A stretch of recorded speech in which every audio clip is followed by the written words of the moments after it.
So I got a flood of messages after talking about making sure your offer solves the right problem.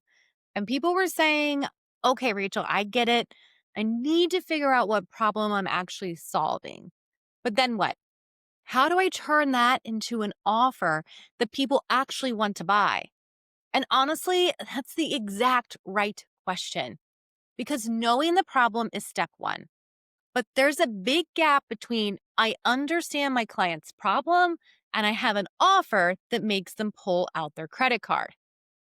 I learned this the hard way a few years ago when I was rebuilding my business after leaving wedding planning.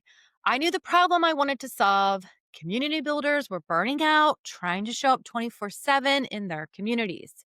Crystal clear problem. So I created an offer. I called it Community Strategy Intensive. Very official sounding. And I put it out there feeling pretty darn confident. People would say, "Oh, that sounds interesting. What does that include?" And I'd explain all the things and we'd work on it together. And they nod and say, "Let me think about it." And then nothing. It took me 3 failed launches to realize I was missing the framework. I knew the problem, but I hadn't clearly defined the promise. And I definitely hadn't explained the process. So today, I'm giving you the exact 3 step framework I use now to build offers that actually sell. Not offers that sound good in theory, offers that make people say, "Yes, that's exactly what I need," without you having to convince them.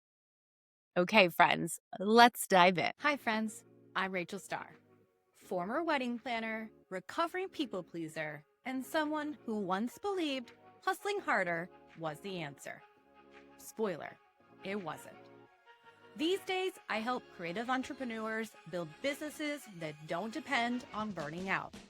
We're talking collaboration, smart systems, and communities that actually support your growth instead of draining your energy. On Your Community Strategist, we cover everything from launching offers and growing your visibility to finding the right partnerships and creating spaces where people want to show up. If you're done with the solo grind and ready to build smarter with people who actually have your back, stick around. So grab your coffee or sweet tea, settle in, and let's build something better together. Welcome back to Your Community Strategist. I'm Rachel Starr. All right, here's the framework. And I promise this is simpler than you think. Every offer that sells, and I mean really sells, not just gets a few pity purchases from your mom and your best friend, has 3 clear elements: the problem, the promise, the process. That's it. 3 Ps. When you nail all 3 of these, your offer becomes a no-brainer.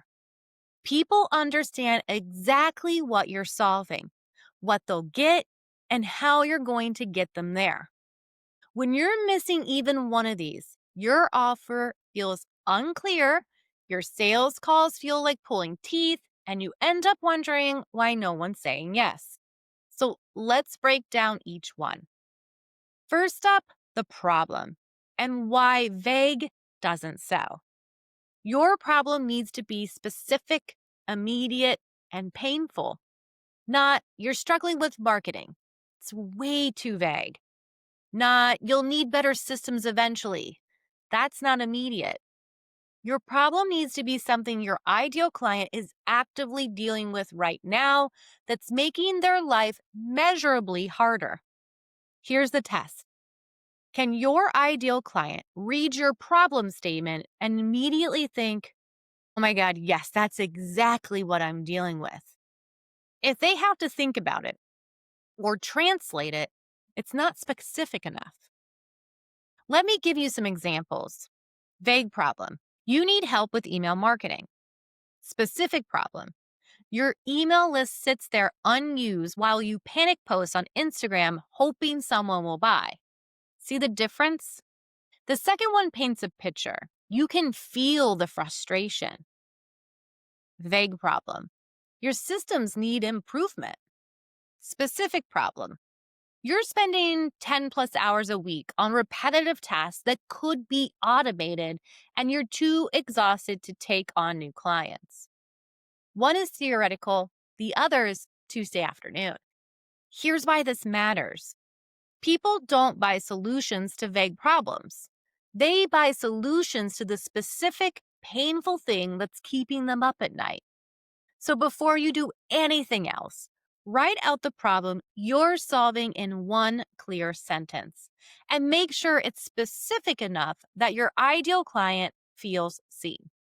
Okay, so you've nailed the problem. Now you need to make a clear promise about what will be different after working with you. And this is where I see most people get fuzzy. They say things like, you'll have more clarity, you'll feel more confident, you'll have a better strategy. Cool. What does that actually mean? Clarity about what? Confident to do what? Strategies for what outcome? Your promise, it needs to be tangible and specific. Not a feeling, not a process, a clear outcome. Think about it like this. If someone asked your client 6 months from now, what did you get from working with Rachel? What do you want them to say? You don't want them to say, I got some good advice or I learned a lot. You want them to say something like, I went from getting 2 to 3 inquiries a month to being fully booked with a wait list. Or maybe I automated the tasks that were eating up 15 hours a week. Or maybe I built a community that actually engages without me having to be there constantly.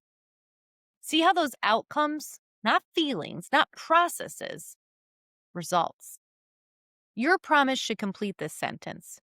After working with me, you will insert specific measurable outcome so you can what that enables them to do.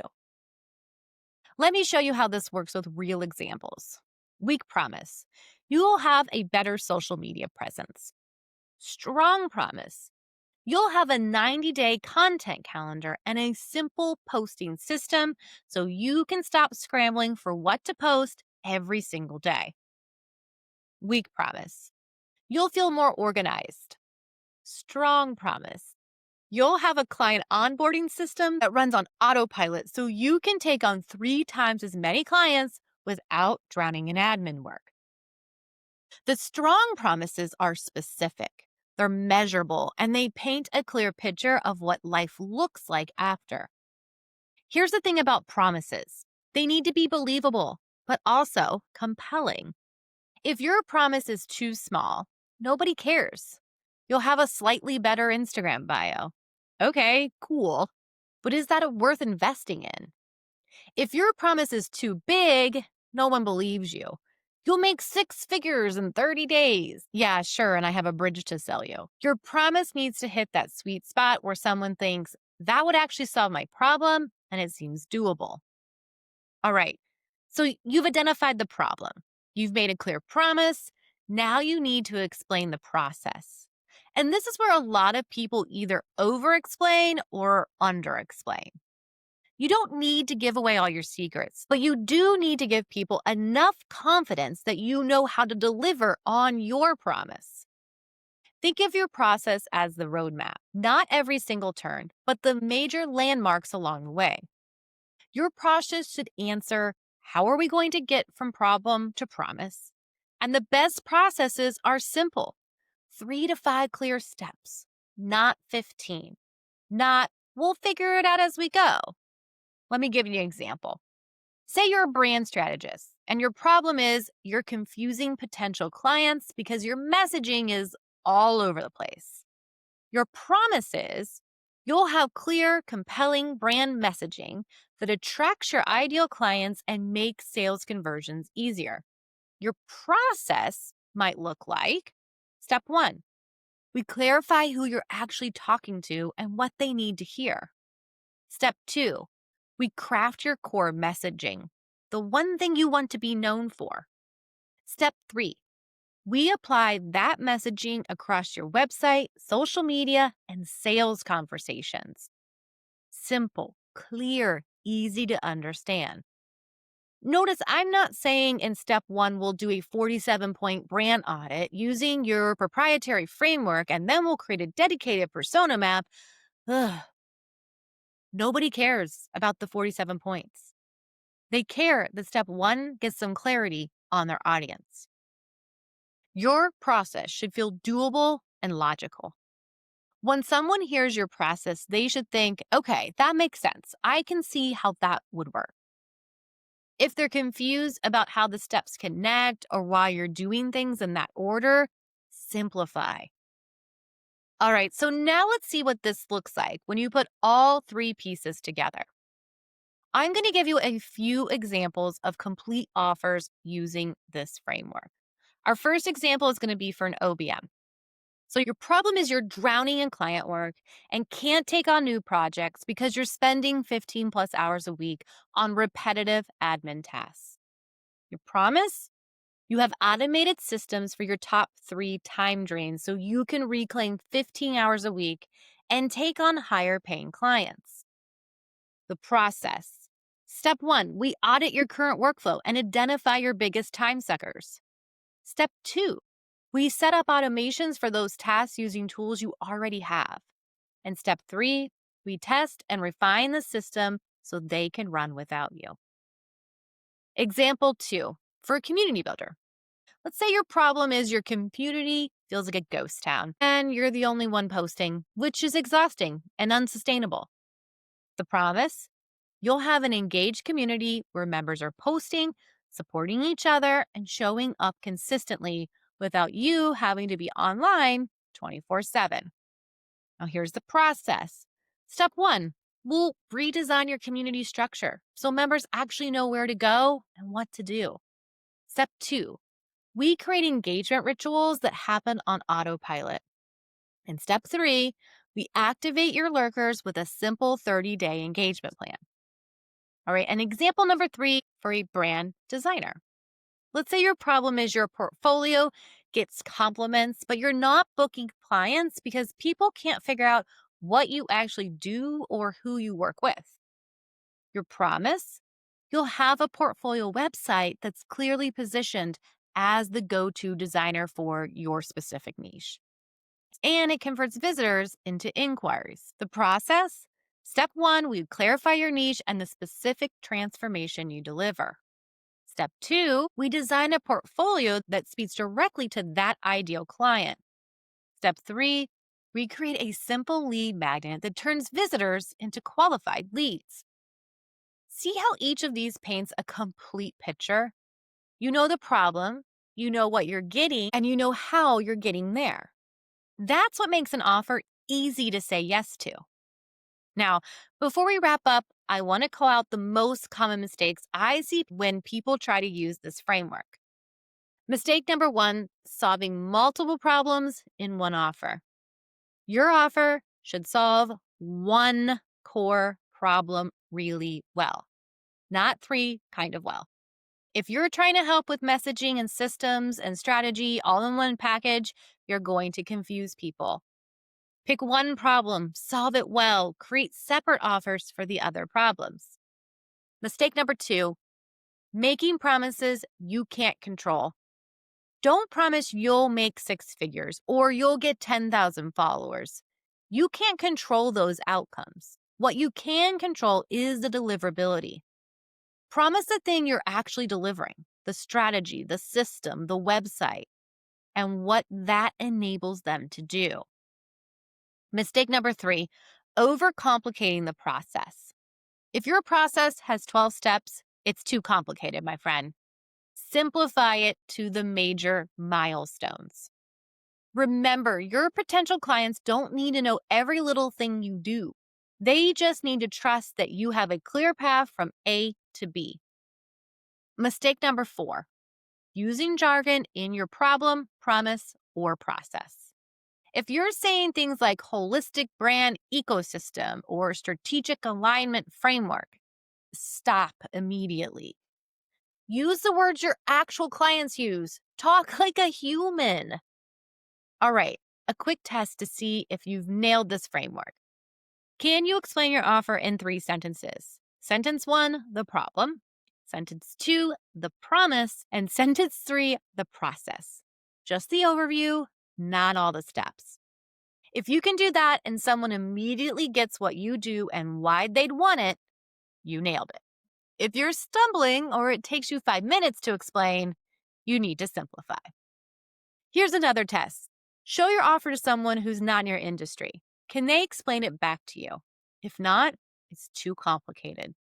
Your offer should be so clear that anyone could understand the value, even if they're not your ideal client. So here's what I want you to do this week. Write out your offer using the framework. What problem are you solving? One sentence, super specific. What promise are you making? One sentence, clear outcome. What's your process? 3 to 5 simple steps. Then read it out loud to yourself. Does it sound clear, or are you using jargon and filler words? Test it on someone. Explain your offer to a friend or colleague using those 3 pieces. Do they get it immediately? If yes, you're ready to start selling it. If no, go back and simplify. All right, friends. What I want you to remember is that your offer doesn't need to be complicated to be valuable. It just needs to be clear. Problem, promise, process. When you nail those 3 things, your offer becomes a no-brainer. People understand exactly what you're solving, what they'll get, and how you're going to get them there. And when your offer is that clear, selling it becomes so much easier. So take this framework and actually use it this week. Don't just think about it, write it out, test it, refine it. And if you want to do this work with other people who are building offers too, not alone in your office, second guessing every word, come join us inside the Code Creator Society. We are in a sprint this November where we're helping service providers, strategists, and creatives build offers that actually sell using frameworks exactly like this one. You'll get feedback, see what other people are actually building, and you'll have support every step of the way. Head to codecreatorsociety.com to learn more and join us. The link is in the show notes. Remember, friends, your offer isn't complicated. It just needs to be clear. Until next time, bye, friends.